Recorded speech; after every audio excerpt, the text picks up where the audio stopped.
All right, everyone, welcome to another exciting episode. Today, what we're going to talk about is length of credit. And so, what this is going to deal with is 15% of your credit score. We already dealt with payment history, that was 35%. We dealt with debt to credit ratio, which is 30%. And now, what we're going to talk about is your actual length of credit history.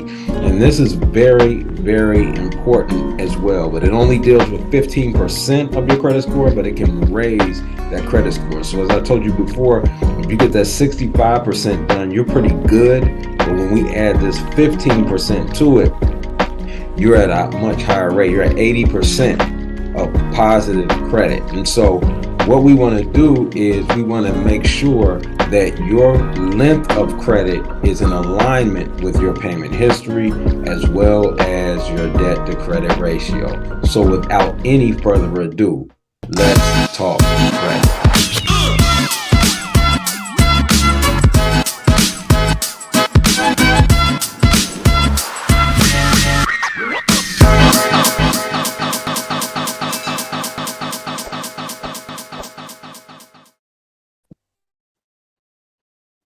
So as I previously shared with you, 15% of the calculation of your credit score is based on your length of credit. And what does this mean? Length of credit is where you're actually, how long your credit has actually been open. So the age of open accounts, right? How long the open accounts have been, the age of your oldest account, the age of your newest accounts, and the average age of all your accounts. All of that is taken into consideration, okay?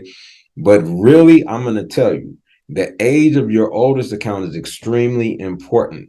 That's why I told you all to click on the button to get that 2 years of good credit, because what's going to happen is when you get that 2 years of good credit on your credit report, if you don't have any credit whatsoever, that's automatically going to boost it because it will be the oldest. Then it won't be new. It won't look like it's new. It'll look like it's old. It'll be the oldest. You won't really have any newest except the new credit cards that you're going to put on there with the secure credit card that we talked about and the average age of all of your accounts.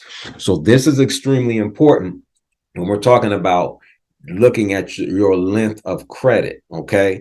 And so even though you can have good credit, I've seen this. I've seen people with 700, 750 scores that could not get what they wanted because they didn't have the length of credit. So that 2 years of good credit on your account makes a major difference. Okay, it's extremely important that you definitely make sure that you're doing that and that you get that 2 years on there if you don't have it. If you already have aged credit, what we want to do now is look at what's the quality of that aged credit. That's going to be extremely important as well.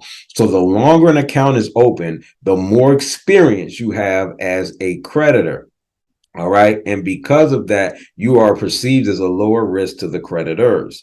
And this is very important because, as I stated before, they're going to look at this. I've seen people with 750 credit scores that couldn't get what they wanted, or they had a higher interest rate due to the fact that they didn't go and put on the 2 years of credit that I was talking about, or they didn't already have aged credit. Okay.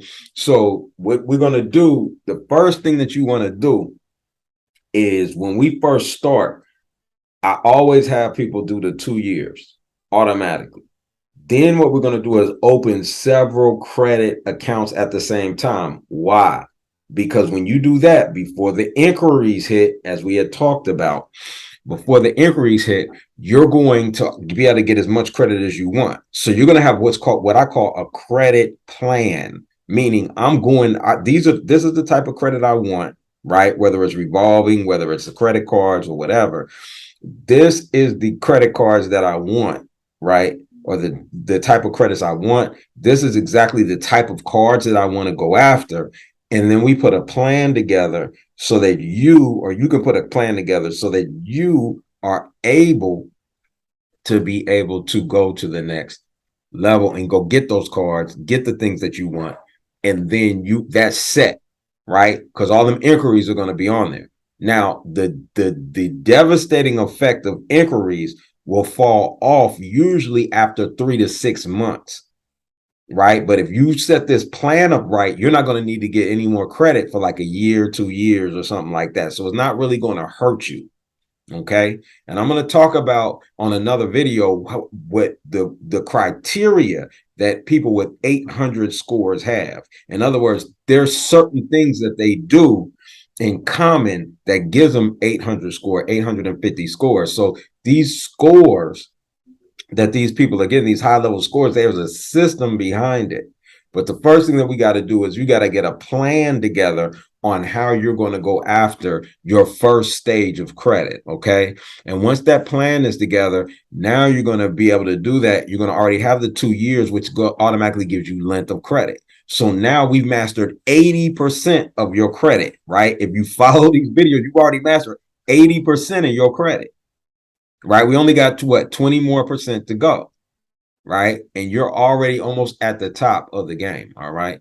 So that is extremely powerful. So in the future, like as a state, is going to benefit you greatly. And in the long run, your average age of accounts will be longer. So after we get the credit, we put the 2 years, now we got it. That 2 years is going to look like now 3 years. It's going to become 4 years, 5 years. But now you've got these other ones that you're building as well at the same time, and you're going to keep good payment history, right? So now, because you have so much credit, right, and you got at least the 2 years, even though you might not have 5, 6, 7, 8 years, you look like a no credit risk at all. You understand what I'm saying? So when you go back to get credit, as I stated before, you're going to show you're going to pay off all your debt, basically. You're going to have an outstanding debt to credit ratio. It's going to shoot your score back up, probably higher than where it was before. And now you got aged accounts, multiple accounts with aged accounts, and now you are winning the game. So if you have bad credit, right, you might have some aged accounts that are still that are good, like they're in good standing. Like you might have some bad ones and some good ones on your report. Any good aged account, do not close it. Any good one, I say close the bad ones. I don't care. Some people will tell you don't do that.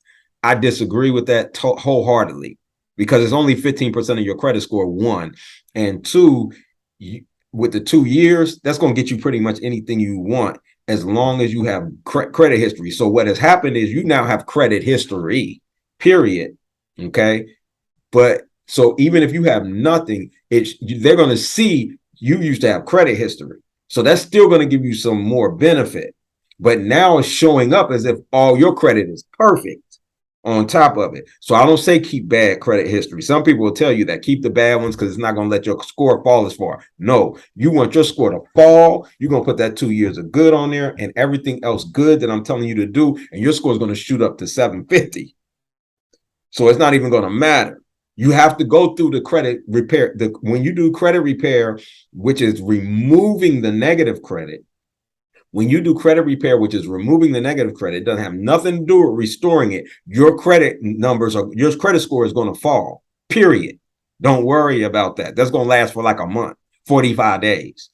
Then you're going to, like 30 days, really. Then you're going to throw these good things on here and your credit score in 30 days is going to be immaculate. So don't worry about it dropping. It doesn't mean anything, right? That's just something that's might be stuck in the minds of individuals. When it goes down, that's a stigma. Don't worry about that. That's going to happen. So you have to go through that, but it's going to last 30 days if you do what I'm telling you to do, right? So do not close accounts that have long payment history, right? If they're good, period. Never close those accounts, ever. Don't close them. Even if it's an old credit card, pay a small bill, go buy a piece of candy and keep it open. Even if you don't like the interest rate, because that's going to give you aged history to the stuff that you like, till you've mastered your credit, and the things that you like have some age to them, where you don't mind closing that account because of the interest rates or whatever you got at the credit score that you were at. And you can actually ask those companies to look at your credit again and reevaluate for better credit, for interest rates, and to increase the credit amount on that card, which the majority of you know. So with that is basically length of credit. And so until next time, I look forward to seeing you all again so that we can what? Talk credit.